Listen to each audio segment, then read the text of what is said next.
Voy al cielo, soy peregrino, a vivir eternamente con Jesús. La paz de Dios. Wow, yo me siento muy contento. Bueno, el enemigo siempre está tratando de hacer sus cositas, incluso me dio mucho problema hacer este video, pero Dios está en el control de todas las cosas. Am, en el video de esta semana, como lo prometido es deuda, vamos a tener un tema un poquito controversial. Un poquito controversial. Y pienso que puede ser, no por mala interpretación bíblica, ni que porque yo sé más, ni que aquel sabe menos, ni a aquel se le reveló más, ni a mí menos, no. Pienso que es un pequeño detalle. Bueno, más bien serían dos. El cristiano de hoy en día tiene muy en cuenta, muy poco en cuenta al pueblo judío. Muy poco.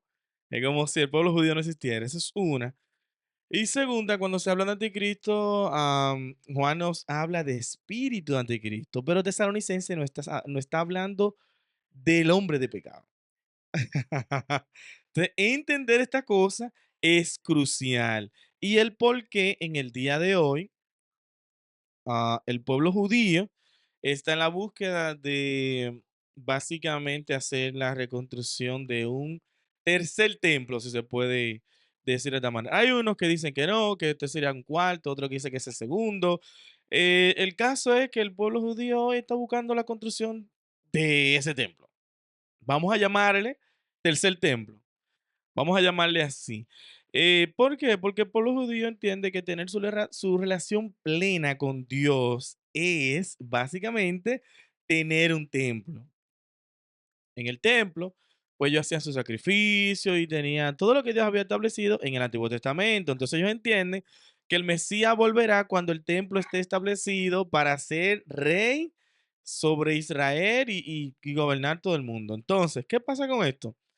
Que incluso dentro de la sociedad judía, hoy en día, no en Israel de hace miles de años, hoy en día hay una profecía dentro de ellos que dice que Benjamín Netanyahu, el actual primer ministro de Israel, sería el último, óigase bien, el último primer ministro de Israel precediendo al Mesías como rey. Eso entienden los judíos, por lo menos los ultra ortodoxos de hoy en día, tanto así que ellos influenciaron para que se votara, para que todo el mundo votara a favor de Benjamín Netanyahu y entonces ellos asegurar que esa profecía se diera. Y por eso en el día de hoy, Benjamín Netanyahu es el primer ministro. Ah, le vamos a mostrar un poquito de unas imágenes de estos planes que hay de construcción del tercer templo. ¿Y quién se sentaría en ese templo? Eso es lo que vamos a entender en el día de hoy. Vamos a orar para ponerlo todo en las manos del Señor. Padre, bendito es tu nombre, gracias te damos por tu misericordia, Señor. Pidiéndote que este tema que es tan un poquito controvertido, pues se pueda expresar de manera plana, llana, sencilla, que pueda ser entendida, no para controversia, no para eh, eh, hacerse ver como quien más o sabe menos, sino para que todos podamos entender que la palabra no se equivoca y no se contradice, y para glorificar juntos tu nombre. En el nombre de Cristo Jesús. Amén. Mire, vamos de inmediato y no, como le he dicho en otras ocasiones, no me gusta hacer muy largos los videos, por eso no pongo tanta cita y no profundizamos tanto teológicamente. Si Dios en su momento lo pone, pues lo haremos. La lectura que tenemos sería para Segunda de Tesalonicenses, capítulo 2, versículo del 1 al 12. Y es crucial entender Segunda de Tesalonicenses. ¿Por qué? Por su contenido. Primero, antes de entrar en materia en Segunda de Tesalonicenses, recordemos que Juan, en la primera carta de Juan, nos habla del espíritu del anticristo. ¿Cuál es el espíritu del anticristo? Todo aquel que dice que Jesucristo no resucitó en carne y en espíritu, ¿verdad? Todo aquel que dice que Jesucristo no es hijo de Dios y que no resucitó al tercer día, básicamente el plan que Dios tenía establecido no se cumplió en Cristo, pues eso es el anticristo. Ahora, Segunda de Tesalonicense nos está dando una vista que pudiéramos entrelazar, pudiéramos amalgamar primera de Juan, ¿verdad? La primera carta de Juan con segunda de Tesalonicense y pudiéramos entender que el espíritu es una cosa y que el hombre despecado es otra. Ahora, ese advenimiento viene conforme a la voluntad de Satanás. Solamente que hay quien le detiene. ¿Quién le detiene hasta ahora? Dios, porque si por enemigo fuera, no hubiera matado a todos y ya. Si por el enemigo fuera, todos los planes que él tuviera, pues ya se estuvieran ejecutando. Quien le detiene es Dios. Cuando Cristo ascendió a los cielos, le pidió al Padre que nos dejara al Consolador, ¿verdad? Y él nos iba a guiar hacia toda verdad.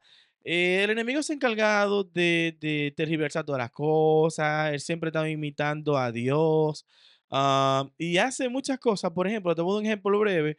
La meditación, el enemigo ha hecho que se vea como algo malo. La meditación es algo bíblico. Lo que pasa es que lo ha tergiversado. ¿Cómo se medita? En la palabra de Dios. Y llega a ser, que vamos a hablar de eso luego, el meditar en la palabra de Dios llega a tener una importancia, incluso en algunos casos, escuchado bien, que no estoy diciendo que siempre, en algunos casos llega a ser más importante que la oración, porque no oramos siempre, pero podemos meditar en todo momento. Por eso Dios le decía a grandes hombres que usó, como a Josué y a otros, o a Salomón, mira, para que lleves mi ley, para que lleves mi palabra como una tabla en tu pecho y medites en ella de día y de noche y todas estas cosas. Pero el enemigo se ha encargado de ocupar la meditación como si fuera, ay, haciendo yoga y haciendo un montón de tonterías de Nueva Era y cosas así, para que se entienda que meditar es eso y se desvíe el verdadero propósito que Dios tiene. El meditar es en la palabra de Dios. Entonces, ¿qué pasa con el templo? ¿Qué pasa con el templo? Segunda de Tesalonicenses nos está hablando muy claro de qué quiere hacer el enemigo con el templo y por qué en el pueblo de Israel. Porque el pueblo de Israel es pueblo de Dios. Está en desobediencia, pero es pueblo de Dios. Entonces, fíjate, ¿qué pretende el enemigo? El enemigo pretende hacer un templo unificando a los hijos de quién? Los hijos de la promesa, los hijos básicamente que se le hizo la promesa a Abraham, ¿verdad? Se están matando. Los hijos de Saúl y los hijos de Jacob. Entonces, ¿qué pretende hacer Satanás? Unificarlo a ambos y llevarle a una supuesta paz en el cual el templo pueda ser reconstruido, porque si hoy en día se reconstruye el templo de los judíos, tiene que ser en Jerusalén. Y en Jerusalén está la mezquita. ¿De quién? De los árabes. Los árabes y los judíos se aman mucho. Lo vemos hace miles de años, lo mucho que ellos se aman. Entonces, ¿qué pasa? El Satanás, el plan de él es unificarlo. ¿Bajo qué personalidad, por así decírtelo, bajo la personalidad de Jesús? Él quiere hacerle creer al pueblo judío y a los árabes y al resto del mundo que Jesús ha regresado, que Jesús está en el templo de Israel y desde ahí engañar a todo el mundo. Vamos a verlo. No me lo creas. Esa es tu premisa. No debes de creer lo que Riner está diciendo. Vamos a ver lo que dice la palabra. Mira, pero con respecto a la venida de nuestro Señor, ¿verdad? Jesucristo, y nuestra reunión con Él, les rogamos, hermanos, yo siempre trato de llevarlo a nuestro idioma actual, lo más parecido. Te doy la cita ah, en la Reina Valera 1960, pero lo trato de llevar a nuestro idioma. Tú lo estás viendo que estoy diciendo exactamente lo que dice la Biblia, pero lo estoy llevando a un lenguaje actual. Les ruego, hermanos, que no se dejen mover fácilmente de su pensamiento, de su manera de pensar.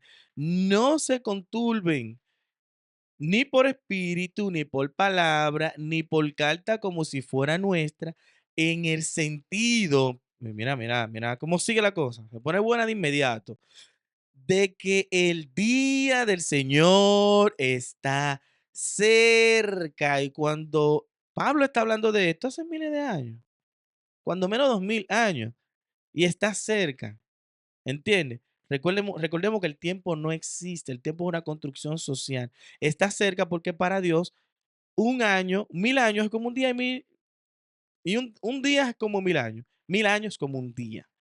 ¿Entiendes? Está cerquísima, ya Cristo Jesús murió. Para que Cristo Jesús venga en su autoridad no falta nada. ¿Dios puede enviar a Cristo hoy? Pues, claro que sí, ¿quién se lo puede impedir? ¿Va a venir Cristo hoy? No va a venir Cristo hoy. Porque faltan cosas que la palabra pauta para que Él venga. De eso vamos a hablar más adelante, mira. Nadie les engañe en ninguna manera, porque no vendrá sin que antes venga la apostasía, y lo recalco nuevamente. Cuando hablo de apostasía, la gente no me lo cree, hay apostasía, sino que son los rabacucos.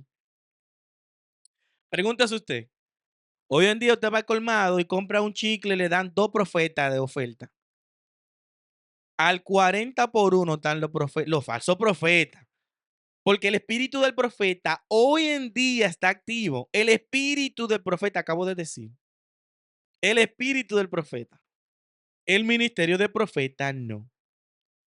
Y lo voy a explicar brevemente. El profeta recibía de Dios y le decía al pueblo. Y lo que el profeta le decía al pueblo hoy forma parte de la Sagrada Escritura, de la Biblia. Hoy en día lo que yo diga no va a ser escrito en la Biblia. El canon está cerrado.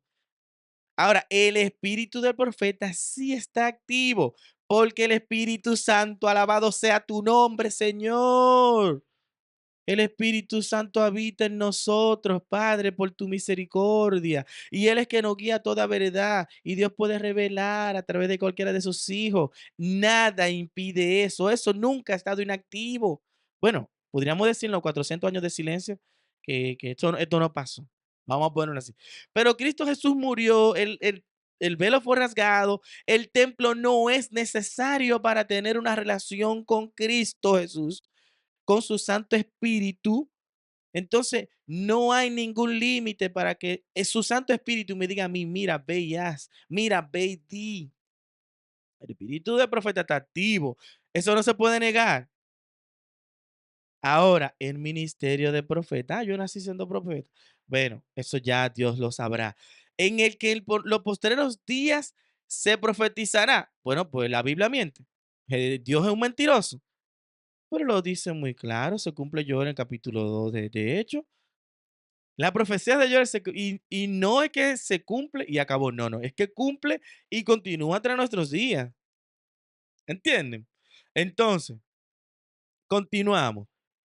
Sin que antes venga la apostasía y se manifieste, escúchalo bien, hombre, el hombre de pecado. No está hablando de espíritu, no está hablando de espíritu.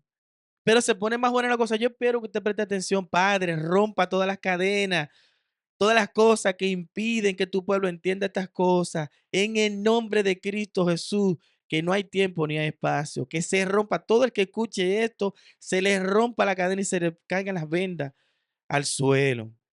Que lo pueda entender para tu gloria. El hombre de pecado, el hijo de perdición, ese no viene de parte de Dios. Ese no viene, mira, ese no viene de parte de Dios. Ese hombre no viene de parte de Dios. Dios envió a su hijo. El enemigo quiere enviar a su representante porque él es un imitador de la cosa de Dios.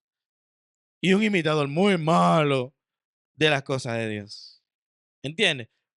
Dios envió a Cristo, el enemigo quiere enviar a su hombre de pecado. No llamemos hijo porque él no puede, él no crea a nadie, él no crea a nadie. Es Dios quien ha creado todas las cosas, incluso a él. Entonces, fíjate, el hijo de perdición, el cual se opone y se levanta, escúchelo bien, contra todo lo que se llama Dios y es objeto de culto. Sobre todo lo que se llama Dios, todo lo que tiene que ver con Dios, él se opone. Es el espíritu del anticristo. Tanto que se sienta, escúchelo bien, en el templo de Dios como Dios. Se sienta en el templo de Dios como Dios, haciéndose pasar por Dios. La Biblia no miente. Lo que te acabo de decir, y más adelante te voy a mostrar imágenes de lo que se está haciendo para llevar a cabo el tercer templo conforme a lo que los judíos esperan, que yo pienso que nosotros de este lado del mundo pudiéramos no estar teniendo una visión plena de lo que está pasando porque no estamos tomando en cuenta al pueblo judío. Entonces, cuando ese templo se construya, el hombre que se siente ahí se va a hacer pasar por Cristo Jesús. Incluso es muy probable que asuma el nombre de Jesús, porque en la profecía judía que hay hoy en día, olvido el erudito de ellos que dejó esta profecía, que afirmaba que había hablado ya ah, con su Mesías, ¿verdad? Con el Mesías que ellos están esperando. Y él dejó unas, unas palabras que en el acróstico se leía Yeshua, Yeshua, así las primeras letras hacían Yeshua, o sea, Jesús.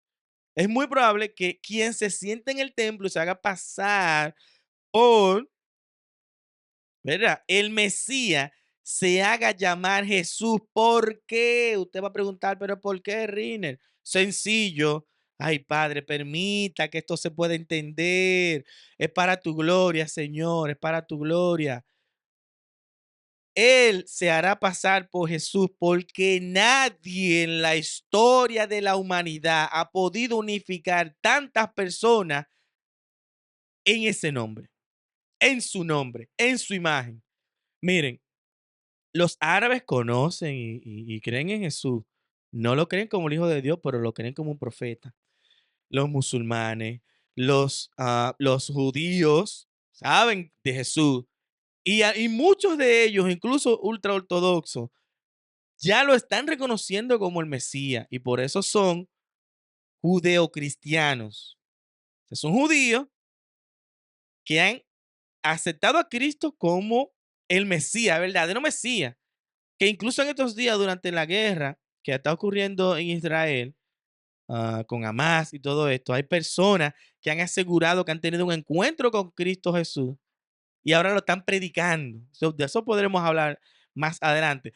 Pero cuando todas estas personas vean que en el templo él logre unificarlo a todos, dirán, pero mira, ciertamente era como los cristianos decían, Jesús es el verdadero profeta y será Satanás que habrá enviado.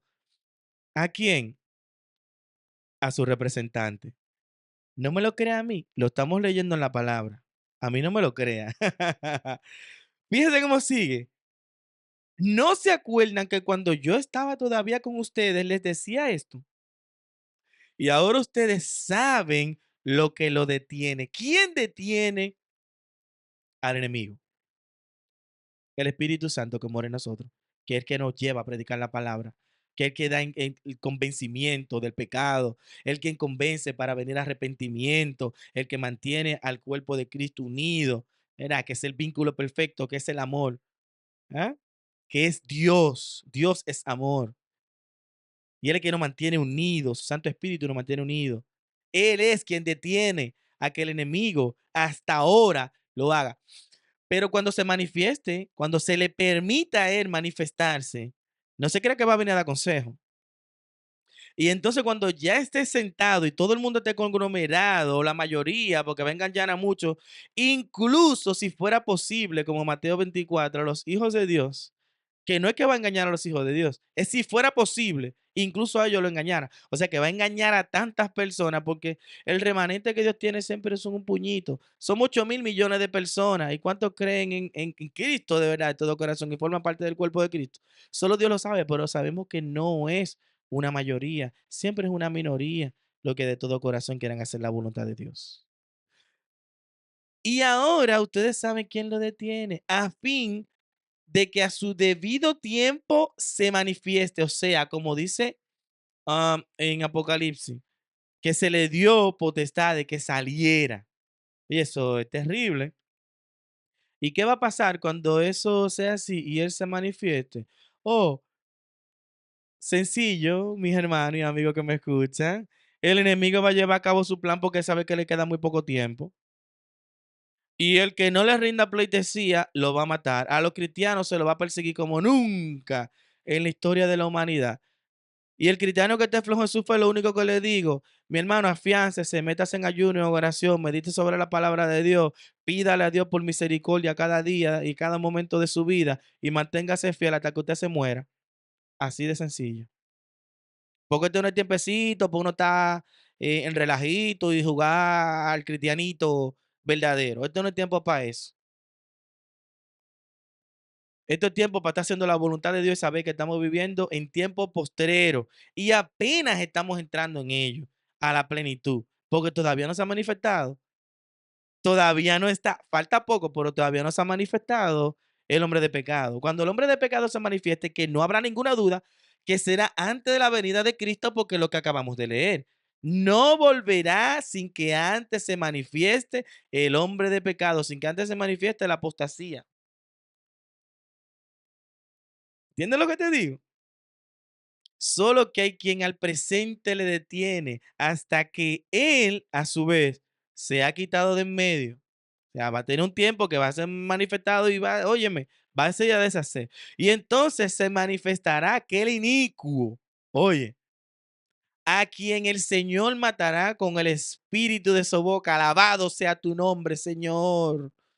Estamos esperando ese momento a cada día de nuestras vidas y destruirá con el resplandor de su venida, lo va a destruir.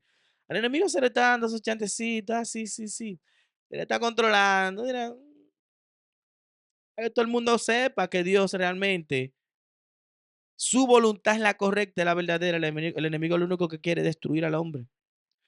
Inicuo se enfatiza, o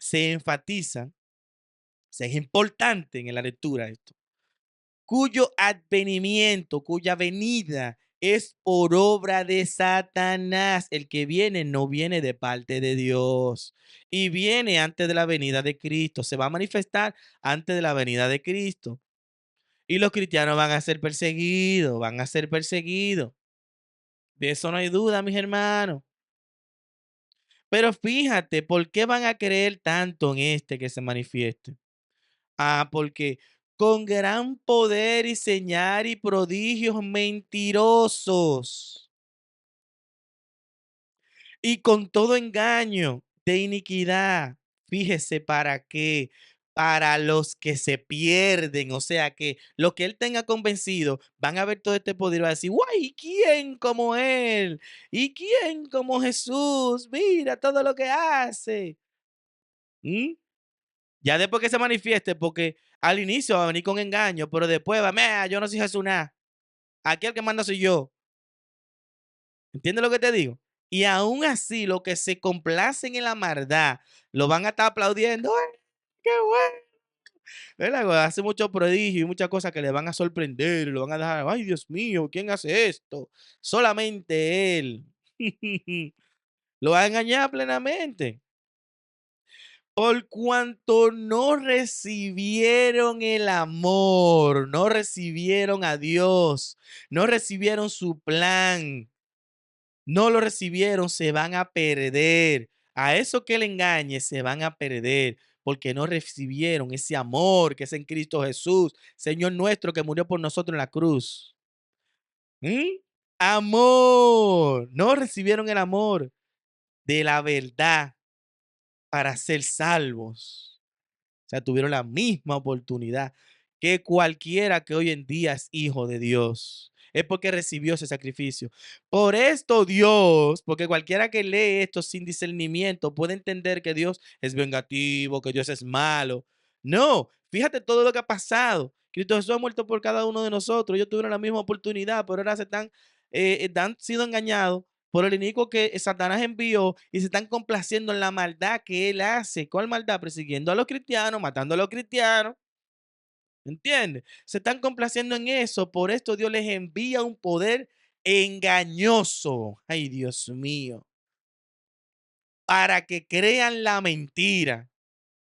Ah, tú no me quieres querer a mí, tú quieres querer al enemigo, tú quieres, es todo lo que él diga, pues está bien.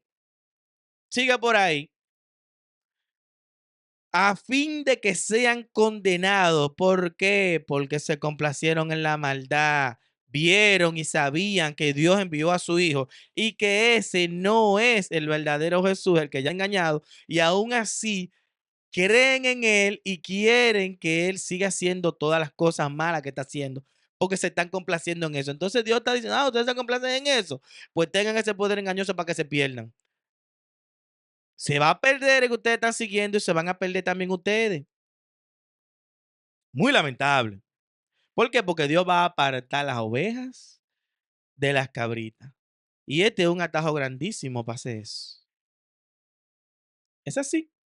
A fin de que sean condenados todos los que creyeron, los que no creyeron, mejor dicho, a la verdad. O sea, a Cristo Jesús, camino, verdad y vida. Sino que se complacieron en la injusticia. Ay, mamá. Eso es terrible. Eso es terrible, pero mira, no me lo creas a mí. Vamos a remitirnos a algunas imágenes breves que les voy a mostrar de la construcción del templo. La construcción del templo que se está llevando a cabo hoy en día. Ya tiene réplicas exactas conforme a los manuscritos antiguos de cómo eran los utensilios, que si las vasijas, que cómo los animales que debían ser, la vestimenta, ¿verdad? La indumentaria, las dimensiones del templo, todo está listo, todo exactamente como los escritos antiguos, ¿verdad? O sea, la Torá, Levítico y todo esto, para llevar a cabo una réplica exacta del templo. Fíjate, y voy a dejar más abajo, para que puedas ver el video completo. Mira básicamente lo que ellos están haciendo, los judíos, porque ellos entienden que sin templo no tienen una buena relación con Dios y tienen que crear esa especie de sustituto de templo de Salomón. ¿Entiendes? Esa es una réplica a escala de cómo será. Algo, un- mira, dinero para hacer esto no hace falta, porque los judíos, dentro del 1% de la población mundial que tiene acaparada toda la riqueza, los judíos forman un gran porcentaje de ese 1%, de esas personas que están ahí. Dinero no falta para eso. El dinero no es problema, la voluntad tampoco es problema. El deseo que ellos tienen de construir ese templo, créanme, el judío, cuando ustedes lo ven orando en el muro, es por la reconstrucción del templo. El judío se entiende que no tiene una relación plena si no tiene un templo donde llevar a cabo los sacrificios. ¿Entiendes? Eso es crucial para un judío. Para un judío es crucial tener el templo. El gran lloro del judío, la gran lamentación del judío es que no tienen un templo. Mira, es una menorá a tamaño exacto, una réplica exacta ah, de lo que es la menorá, o sea, donde se guarda, donde tiene básicamente donde se enciende y representa los 7 espíritus de Dios, de lo que se habla en Apocalipsis. Eso es tremendo, la preparación que ellos están llevando a cabo. Mira, todos los instrumentos, todo. Es a esa actitud. Lo estoy pasando brevemente para que vean básicamente la indumentaria, los utensilios, las dimensiones de esto. Eso es tremendo. Eso ahora mismo, esto es una réplica exacta del arca de la alianza, del arca del pacto. Ese estaría en la reconstrucción del templo a esa actitud, porque cuando ellos reconstruyan el templo, entienden que Dios habitará ahí nuevamente porque ellos van a hacer los sacrificios conforme al Antiguo Testamento, a esa actitud, para que ellos entienden que así, ya teniendo el Mesías gobernará a todo el mundo desde el templo. ¿Entiendes? Esto es crucial. Ellos están esperando esa promesa bíblica que hay de que el mundo entero sería bendito, ¿verdad? Todas las familias de la tierra serían bendecidas por medio de esa promesa que se le hizo a Abraham, que era el pueblo de Israel. Y básicamente ellos entienden que porque no tienen el Mesías no ha llegado, esto no se ha cumplido, pero que ya está todos los judíos ultraortodoxos de hoy en día entienden que la venida del Mesías, la manifestación del Mesías es algo inminente, a minutos, vamos a decir. En cualquier momento sería. Mire, en este lugar, lo voy a pausar ahí, en este lugar exactamente, que es donde está la mezquita de de los israelitas, no, de los, Dios mío, de los árabes es el lugar exacto donde se tendría que llevar a cabo esa reconstrucción, porque es donde, el lugar exacto donde estaba el templo de Salomón, donde Salomón construyó el primer templo. En exactamente ese monte. Entonces, el destruir eso hoy en día sería una guerra, porque ese es el templo sagrado precisamente de ellos, no de los judíos, sino de los árabes.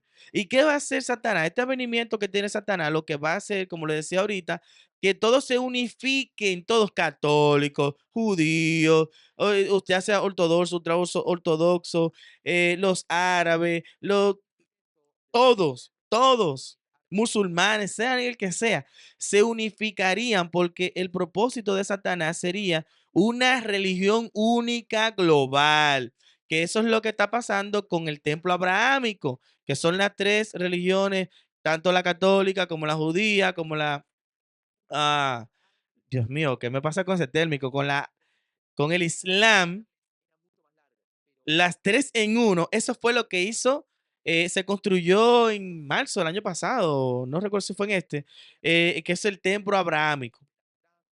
¿Entiendes? Esas tres en una. Es ecumenismo a la máxima expresión lo que está pasando ahí. Y eso es una plataforma idónea para la manifestación del hombre de pecado. ¿Por qué? Porque se opone a todo lo de Dios. Y lo que va a propiciar que en vez de que el templo donde se adoraba a Dios, ahora se le adore a Él. ¿Por qué el cristiano de hoy en día no comprende estas cosas? Y me disculpan que lo diga así, precisamente porque el cristiano de hoy en día no está tomando en cuenta el reloj profético de Dios, que es el pueblo de Israel. ¿Por qué? ¿Por qué profético? ¿Por qué reloj profético? Porque hay cosas que se deben de cumplir antes de la venida de Cristo. ¿Cómo cuál? Lo acabamos de mencionar. Apostasía. Antes de la venida de Cristo, el hombre de pecado tomará posesión de, por así decirlo, entre comillas, el trono de Dios o el hogar de Dios en el templo de Dios, o sea, en Jerusalén, y se hará pasar por el enviado de Dios, se hará pasar por él, unificará en torno a él, así como hizo Cristo, y me perdone Dios si no es esto decirle una herejía, pudiera ser que más personas se aglomeraran en torno a él, mucho más que cuando Cristo estuvo entre nosotros. Y usted me dará, Riner, pero ¿por qué? Porque hoy en día somos 8.000 millones de personas. 8.000 millones de personas. Los católicos son unos 1.600 millones de personas. Entre los judíos y los islámicos, y no me equivoco, llegan a unos 600, unos 700.000, no lo recuerdo bien. Pero cuando Cristo Jesús fue un pequeño remanente que le sirvió. Cuando Cristo Jesús estuvo aquí, yo diría que en Jerusalén no era posible, entre el Imperio Romano y todo eso, no es posible que sean 20 millones de personas. Entonces Satanás, bajo este plan, logrará que muchísimas personas se pierdan.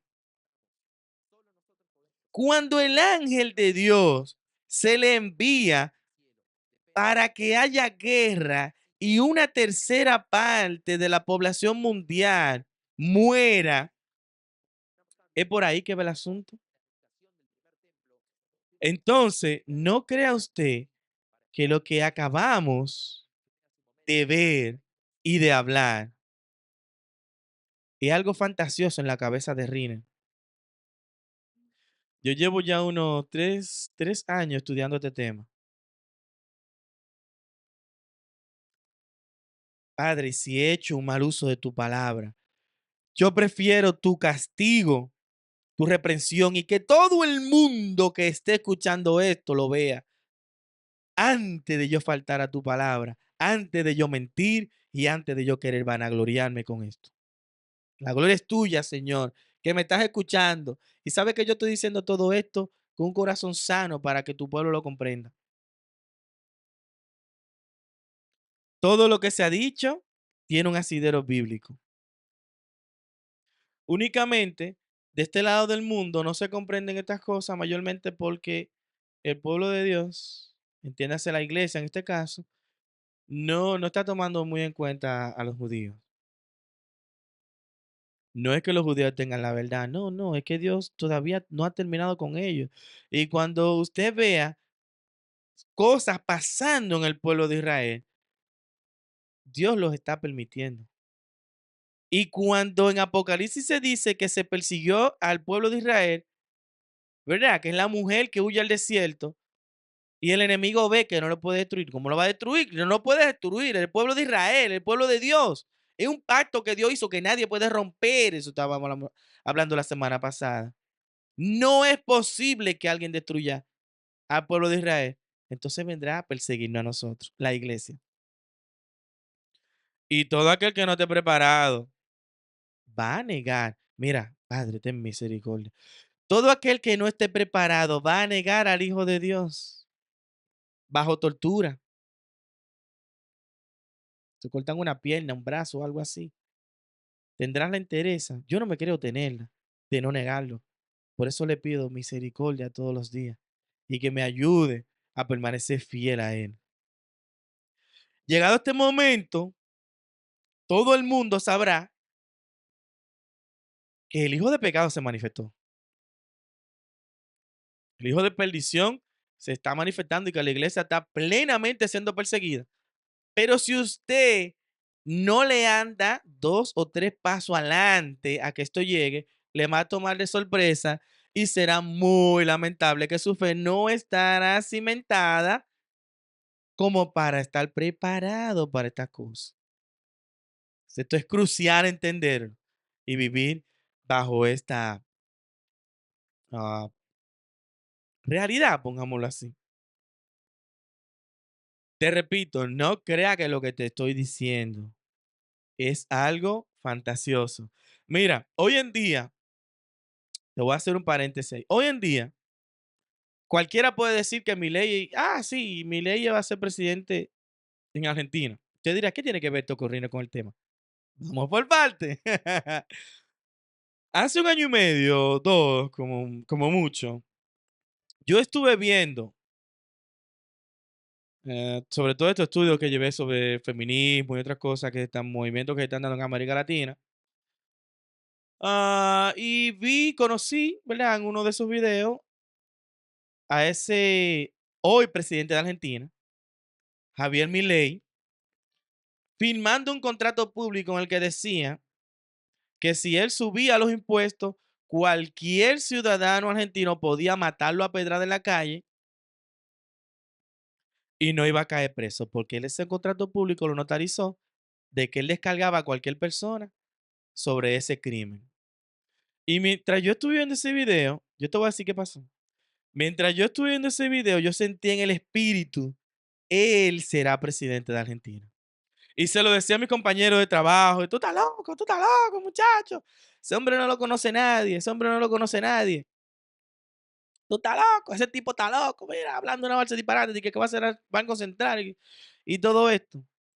Y bajo todo pronóstico, sobre año y medio, dos, yo le estaba diciendo a mi compañero, él va a ser presidente. Él va a ser presidente. Mientras los últimos meses se iban acercando, ya la persona comenzaron a ver como algo posible. En el balotaje, las personas entendían, ay, no, pues se le fue adelante en la primera vuelta, en la segunda, él no es favorito, va a perder, Rineto. No va a perder. Él va a ser presidente de Argentina. ¿Por qué yo te estoy diciendo esto? Porque el espíritu del profeta está vigente hoy en día. Espíritu. No te estoy hablando de ministerio. Por eso, el hombre de pecado, hombre, no espíritu, será el que ocupe la posición en el templo de Dios, ¿verdad? Que los judíos lo entenderán así como templo de Dios. El hombre lo ocupará. Y el espíritu del anticristo va a ser que lo va a gobernar. Ahí lo entiendes.